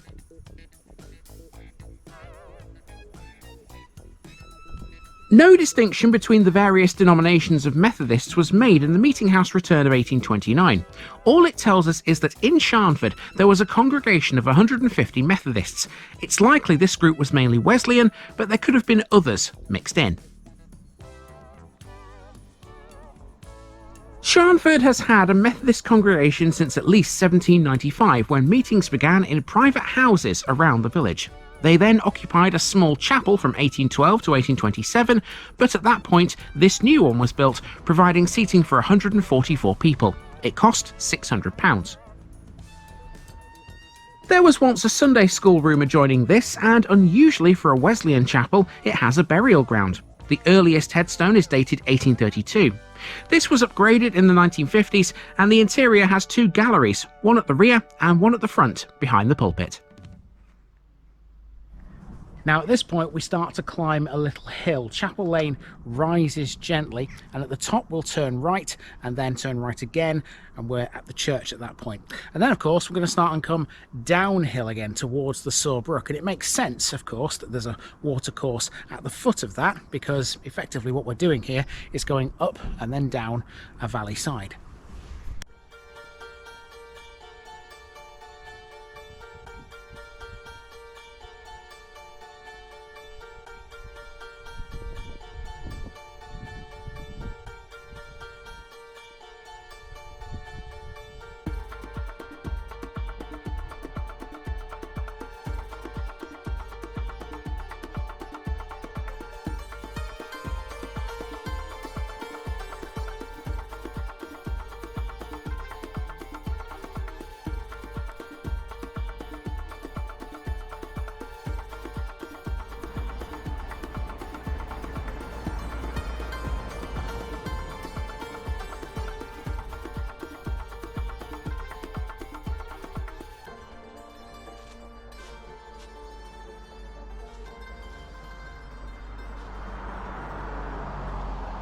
Sharnford's church is dedicated to St Helen, and it sits at the eastern end of the village almost all on its own, save for the housing estate we've just walked through. St Helen's church was supposedly erected in about 1480, but exact dates are a little sketchy. It's certainly not, though, a modern church. It was repaired in 1772 when the spire was taken down. It was again repaired with the addition of oak seats in 1846, and in 1854 the porch was added. The current organ would follow 10 years later. In 1866 it was more thoroughly restored at a cost of £560. That saw the windows be renewed, the gallery swept away, the seats rearranged, and the addition of a brand new font, pulpit and reading desk. The tower was also raised during that work and given its characteristic 4 pinnacles. There are 3 bells in this one. Now to head down the main street, which is the B4114. It links the large village of Narborough to the north to the A5 to the south, and of course Sharnford is en route. Ideally placed to catch a bit of passing trade on this route, therefore, was a shop and a post office. Now, according to Google, this isn't open at the moment for some reason, but hopefully that's either wrong or just a temporary thing. Older residents of Sharnford will likely remember another shop in this village. Popular with kids, it was on School Lane, and it was owned by a Mr. and Mrs. Pratt. We're heading downhill now, and on the right is a beautiful little public garden with a few benches and a village sign. It's the ideal place to pause for a couple of minutes and reflect on what we've so far seen. The village sign also has a little plaque under it, and I wanted to have a read. So I've virtually got to get down on my hands and knees to read this plaque because it's right on the floor. So this is what it says. It's about the village sign. It says the village sign project was conceived and developed by the Sharnford Environment Group, approved by the Sharnford Parish Council and manufactured by Malcolm Lane and Sons, Crockwell Bishop, Nottinghamshire. The sign was officially unveiled on the 5th of December 2015 by Mr. Ernie White, Councillor of Leicestershire County Council. Funding for the project was provided by Blaby District Council Community Fund, Sharnford Parish Council, John Brindley Limited, Skinner's Lady Neville Charity, Sharnford Ladies Group and private donations. So there's a lot that went into that. And that's not all. If you sit on one of the benches that's close to the village sign, there's another plaque to read here. Now this tells you a bit about the Sharnford sun clock, and the sun clock itself, let me show you where it is. It's here, and it's exactly what it sounds like. It's a sundial, and if you stand on it, your shadow will tell you the time. Brilliant stuff. There are 2 pubs in this village. This is the Sharnford Arms. It was originally built in the early 1800s and was called the Old Star. It changed its name again in the mid-1980s to the Falconer, and again at the turn of this century to its present name. Dogs are always welcome in this one, so that makes this a good starting or ending point for a wander around the Foss Meadows to the south of the village. It's recently gained some new owners, and online reviews are pretty good. It even attracts people from other local villages, this. Note the black Labrador on the pub sign. That's Silky, a lovely 4-legged friend that lived or perhaps still lives in the pub, always welcoming anyone who ventures through the door. I'm not sure if the dog is still here though. The source I found for that wasn't current. Another site I found said that when this was the Falconer in the mid-1990s, it held Scalextrics nights. The upstairs room housed a multi-lane track layout. Now for any young'uns watching, ask your parents what Scalextric was. I don't know about you, but I suddenly felt really old writing that line. Right, now we need to get over the Saw Brook. These days you do that mainly by continuing down the main road and over a bridge. As I said earlier though, that's not the way you used to do it, and we're going to do it the old way. Take note of this house here first. This is called Oakley. Oakley is the only remaining part of John Hall's, or Jack Hall's if you prefer, farm. It used to be an outbuilding that was refurbished and turned into the dwelling it currently is, after the rest of the farm was demolished to make way for the new road over the brook. Hall's farm has long gone because it came down in 1910 and 1911. Although you can't see it anymore, unless you count the presence of Oakley, we do know where it stood. It was exactly where this zebra crossing over the road is today.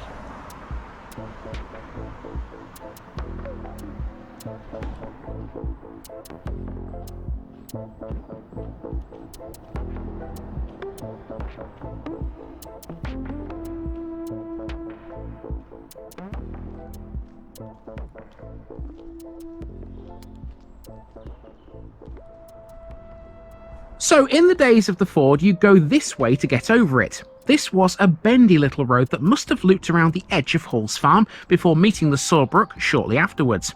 It then continued alongside the brook, but you could also get to School Lane if you carried straight on.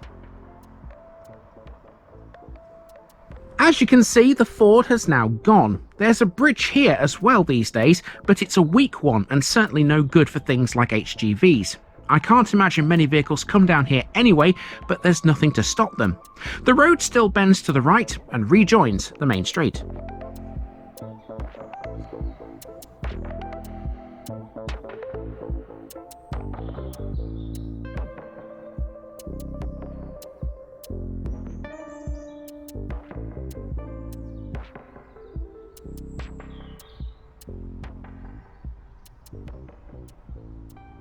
And this is the bridge that Jack Hall's farm had to disappear for. It's formed of 2 arches and it's made of blue brick.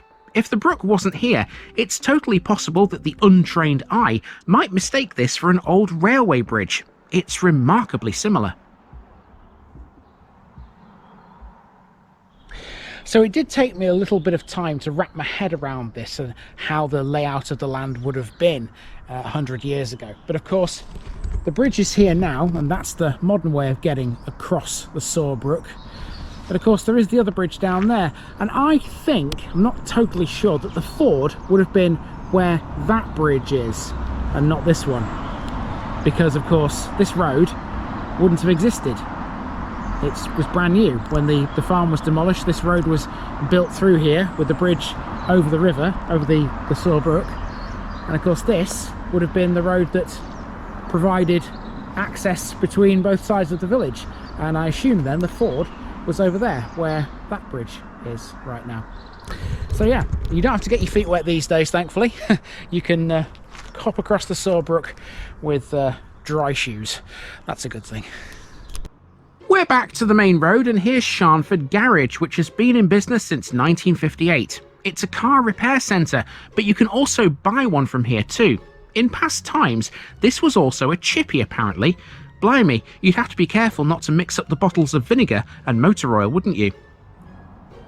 There's another little park on the left now as we enter the western side of the village. This is the Saw Brook Recreation Ground, and it has the village's main children's playground. It has a multi-use games area too, and a wide open space for everyone to enjoy. Nice spot in my opinion.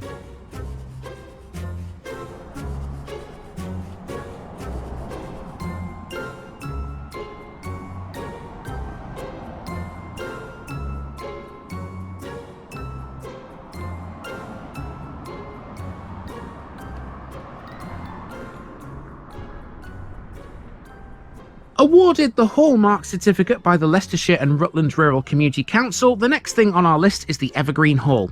This has been used constantly as the village hall for the past 50 years and is a comfortable and clean place to host many different functions. It's operational literally every day, and currently there are 14 regular users. It's recently been refurbished to provide insulation to all of its outside walls and minimise energy costs in the process. Inside, it's been completely redecorated in the main areas. A new kitchen has also been installed of late too. It has a main hall which has a curtained stage and dressing rooms to provide entertainment. There's also a small meeting room which doubles as a venue for visiting doctors from 2 surgeries located in Burbage and Broughton Astley. The car park can accommodate 8 vehicles. The Hall Committee consists of 20 ladies who run the Evergreen Club, which owns the hall. They put on bacon butty mornings, fair trade coffee mornings, plant sales and village produce shows. It's all go at this place. Capacity-wise, this can hold up to 120 people. And on the village hall's wall, we've got the parish notice board. So a card is going on here. And that's another one down in Blaby. Now, the village hall's car park is also the car park for the other pub. So if you look here, you can see it's quite an extensive car park this. Up to the end of this wall, that's the village hall's car park. But beyond that, it's the car park for the bricklayers, which is the grey building you can see with the lights on. Let's talk a bit about this next. On the opposite corner is the Bricklayers, the other pub. This was originally called the New Inn until it changed its name at some point after the 1840s to the Countryman. In 2017, the title changed again to the Bricklayers. Whatever you want to call it, this is a really good little boozer. This is much more of a food-orientated pub than the Sharnford Arms. Legend has it, it does the best Sunday roast in Leicestershire. Around the back of this pub, there's a little footpath which will take us onto School Lane.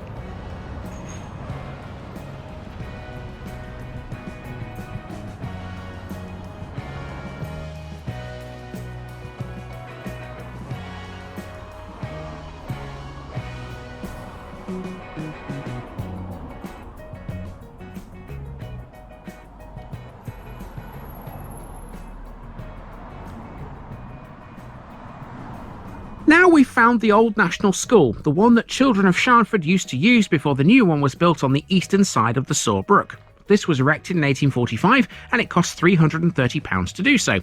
Of course, in those days, there was only one way to get to school. Can you imagine if, as a kid of the 1840s, you lived on the other side of the brook? You would have to walk to school every day because there were no cars back then, of course. That would mean you'd have to ford the brook and potentially get to school with wet feet. They must have been fun times.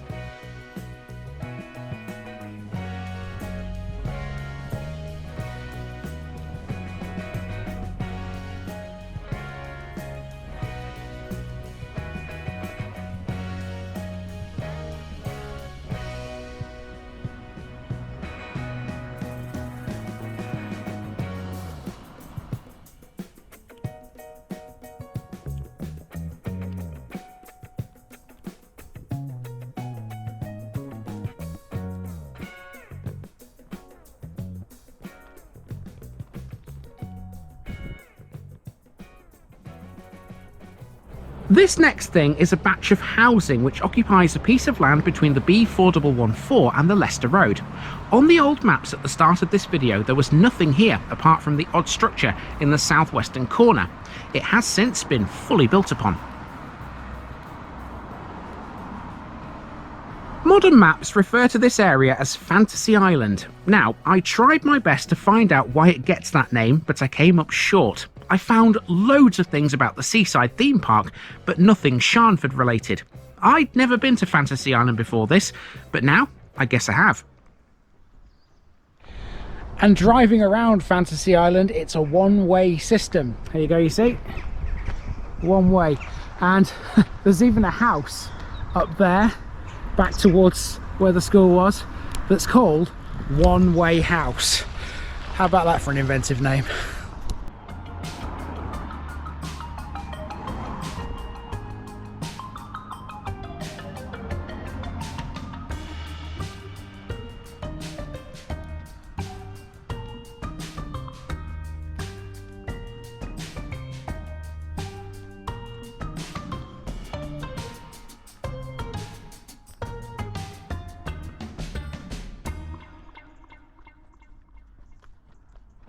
Remember earlier we mentioned Pippi Lippin? It's here, it's this house.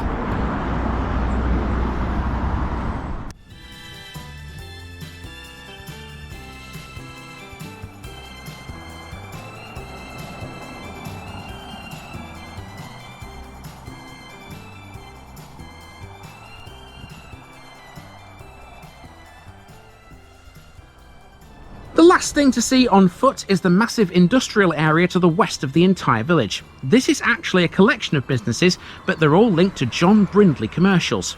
This is a family-run company that's been providing haulage solutions since it was founded in 1927. For 4 generations, the Brindley name has been an ever-present in Sharnford. If you live locally, you may well have seen Brindley's trucks on the motorways around Birmingham, Leicester and Coventry. I've certainly seen them before around here, but they do go much further afield.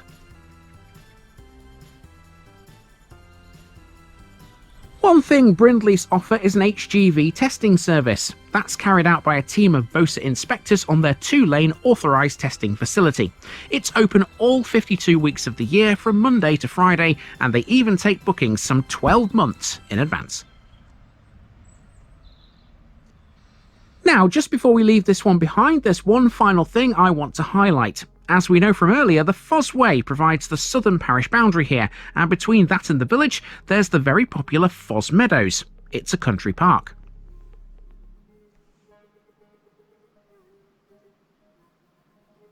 Tucked away down a shady no-through road which follows the line of the Foss Way, this is a visually pleasant and very well-maintained site, definitely at its best in April or May time. It's always quietest in the early morning due to its popularity with dog walkers and young families. It was created from former farmland given up to Blaby District Council in the late 1980s by a local farmer called Henry Archer. The 57-hectare site has since become a popular green lung for locals and now rivals Burbage Common as being one of the most biodiverse areas in the whole of Leicestershire. Foss Meadows has extensive paths through flower meadows, woodlands and an arboretum with a wildlife lake and bird hides. There is a permissive bridleway around the site marked by white-topped posts. Foss Meadows also has a permanent orienteering course and a children's play area. The main interest Foss Meadows holds would be the variety of habitats it incorporates. These are the result of natural and human developments, both ancient and modern. The site has been planted with thousands of native trees, which are now approaching maturity. Although accessible by bridleway from Sharnford, a more logical starting point to explore Foss Meadows would be either of the free car parks along the Foss Way. Facilities are minimal, but the main footpaths are at least hard-surfaced, with gentle gradients throughout.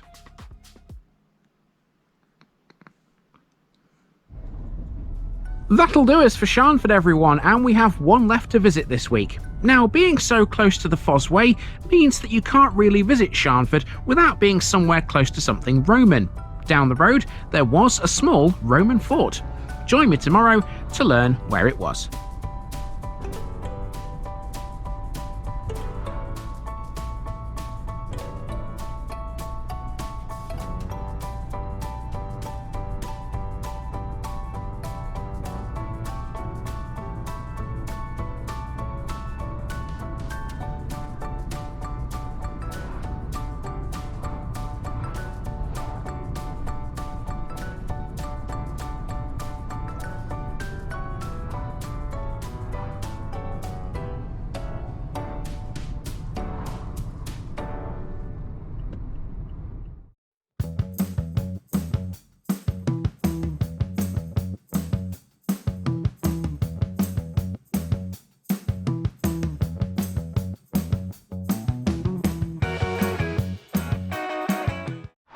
Hello folks, welcome back to Blaby for the last time this week, and once again, just like the first run I did down here, I've left a really small one until the end. You can see behind me there we have a little lane. It's a dead end, and at the other end of that lane there's a cute little church, and everything in this village is basically on that one road. It'll take me all of about 5 minutes to walk from where I'm standing now down to the church. Very, very small.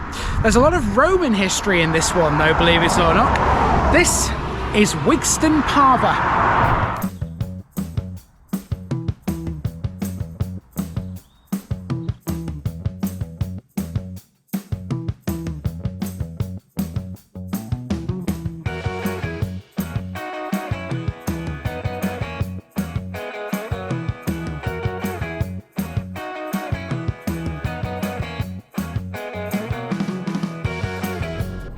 Wigston Parva, Beetlestone, small.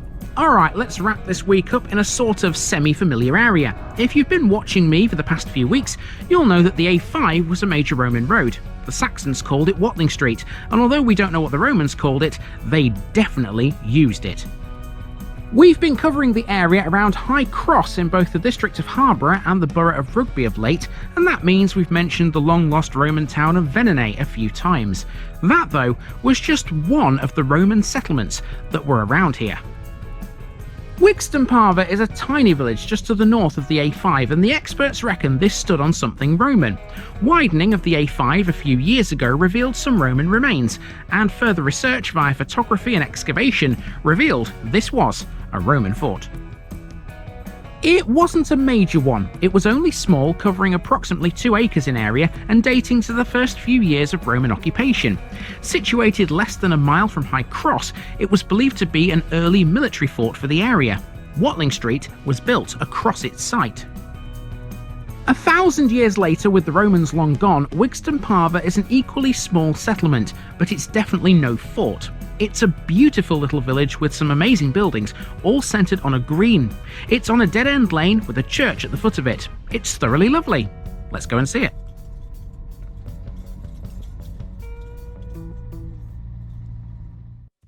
Wigston Parva is one of the smallest villages in Leicestershire. It consists of just one clump of settlement on a dead-end road off the A4114. It's surrounded by loads of farmland, typical of this border area between Leicestershire and Warwickshire. It has very little to speak of. Wigston has an entry in the Domesday Book, but it was first recorded in 1002, 60 years before the Norman conquest.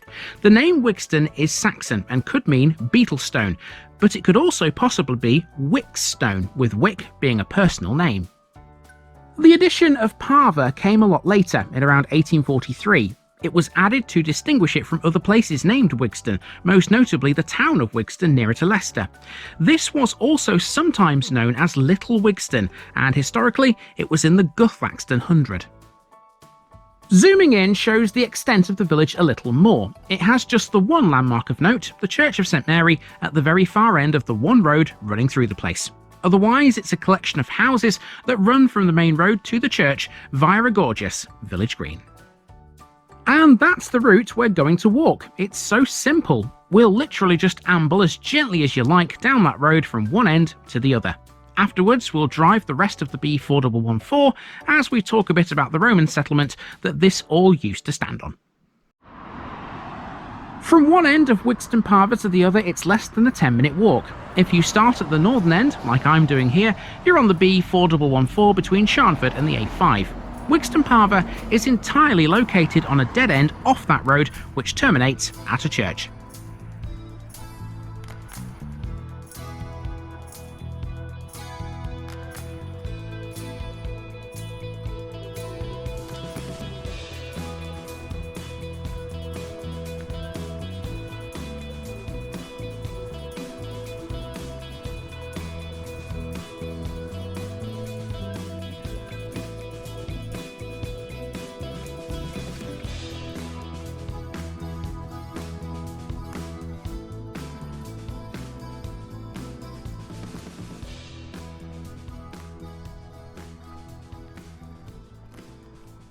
Within literally just a couple of steps, you're at the Green. Even though this is a tiny village, the Green is a brilliant focal point for Wigston Parva. Virtually every house of note in the village surrounds this, and a lot of them are listed buildings. There are 8 listed buildings in this village, in fact. 5 of them are dwellings. Another is the church, and the remaining 2 are a milestone on the A5 and the old water pump on this very green. The pump is located 10 metres south of Manor Farmhouse, which is a perfect backdrop for it. The big house that overlooks the green on the left as you walk down is Hall Farmhouse. This, for me, is the best dwelling of the lot in Wigston Parva. It's not just a farmhouse, this. It's a complex of buildings that include a former stables, a coach house, and a bakehouse. The whole lot are mid to late 18th century, although the farmhouse itself was built in 1727. It's had some alterations and additions since then. As you can probably imagine, Wigston Parva isn't a village that's visited a lot, but this is the one house here that's often photographed the most. Well, this really is one of those little villages that if you stand in the right spot, you can see pretty much everything. Now, that spot is not here where I'm stood right now because there's a couple of houses around the corner beyond Hall Farmhouse, but you can see quite a bit in this particular spot here. If I just twizzle the camera around a bit, you can see you've got a couple of houses there. We've got one in the corner, lovely yellow colour. Manor Farmhouse obviously right next to that. And then the ones we've already passed coming up the lane down there, and Hall Farmhouse to the right. So yeah, you can see virtually everything here, but not quite. If you go down here to the left, That takes you to the church and the remaining houses here in Wigston Parva.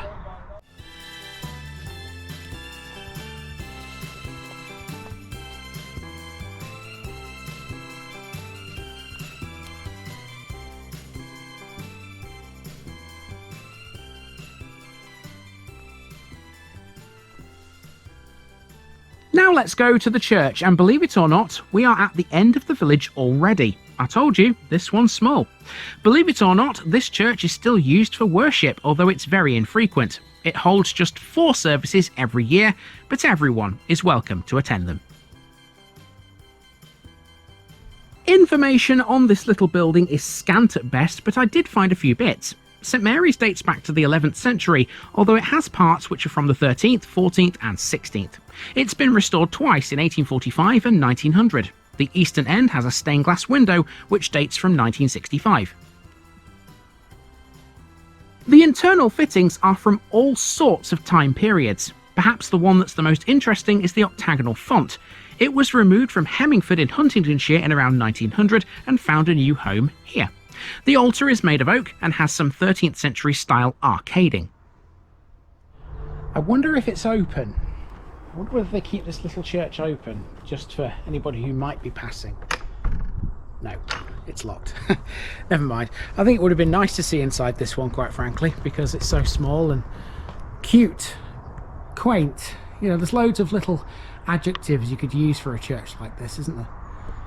It's right in the middle of nowhere as well, because Wigston Parva is surrounded by lots of farmland, and of course this is at the end of the world.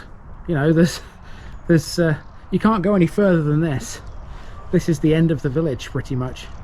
So yeah, definitely out of the way, this place. Anyway, that's the village, but we haven't quite finished with this episode just yet, because just to the south of us here is the A5, which, as we know, is the old Roman road, Watling Street, or at least that's what the Saxons called it. And Wigston Parva apparently stands on the site of a Roman fort. Now, before I walk back up the lane, there is one more thing I do need to do actually, and that's leave one of these cards on this little notice board, because believe it or not, Wigston Parva, even though it's really tiny, still has its own parish notice board, believe it or not. Haha. So let's do that. I've also just given another card to a member of the public who's just spoken to me and told me there used to be a windmill, believe it or not, one of the oldest in the country, that used to stand near the church where we've just been. So how about that, eh? How many people in Wigston Parva knew that? I certainly didn't know that, and I thought I'd done enough research on this one. So let's conclude this episode by shining a bit more light on the Roman fort which Wigston Parva sits on. What better way to do that than driving to the A5 once again, which used to be the major Roman road which the Saxons knew as Watling Street. It ran across the fort on which Wigston is located. Until the 1960s, nobody knew the fort existed. For sure, the Roman history of the area was already extensively known in those days, but it wasn't until the A5 was widened that the Wigston fort came to light. It was discovered by the use of aerial photography and excavation. Work to widen the A5 cut across the southern portion of the site, revealing it. It was certainly not a big fort like Venenay down the road. It was only 2 acres size-wise and dated back to between 44 and 47 AD. It even predated Watling Street itself, as that was later built across it.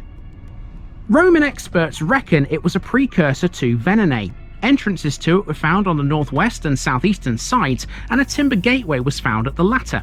Defences comprised a turf-revetted rampart and a V-section ditch, deliberately filled in when Watling Street was built. Internal features found included a cobbled intervallum street, part of a barrack building, and a water tank near the east angle. All of this led archaeologists to conclude it must have been an early military fort for the area, and in all likelihood, Venenay would have taken over from it. In a way then, you could consider Wigston's fort as being a deserted Roman village. Now there's something you don't hear often. In any event, we've now covered all 4 sides of High Cross, and by extension, we've also completed 10 parishes now in Blaby. I'll be back next year to cover some more, because for now in this bit of Leicestershire, I'm done for a while. We still have 14 to go, and there's some big ones still to see on the outskirts of Leicester itself. Join me again soon to learn some more, people.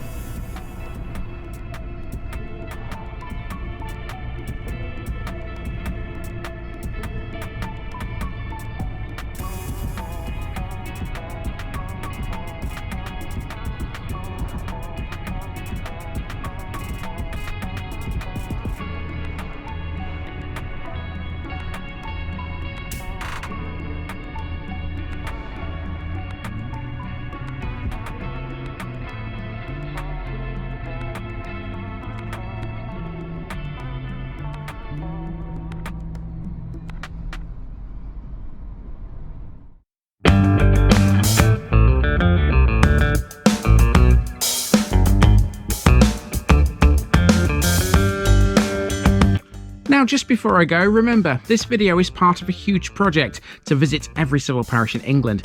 That's more than 10,000. These routes are pre-planned, and due to time constraints, I can't cover every detail or walk down every street. Please don't complain if this video missed something out. I pronounce names how I choose to. I am very aware that local dialect may vary, and I don't take kindly to criticism about this. You've been warned. It's impossible to know everything too. If this video was terrible, make your own. If you're a regular watcher of The Village Idiot, you're not the only one. If you've got a small business, why not use my videos to advertise it? Leave a comment below if you're interested. And finally, thanks for watching this episode, everybody. Give us a like and a subscribe if you've enjoyed this episode, and share it with your friends and relatives. It all helps to keep this mission going. Until next time, I've been Andy, also known as The Village Idiot, and I'm out.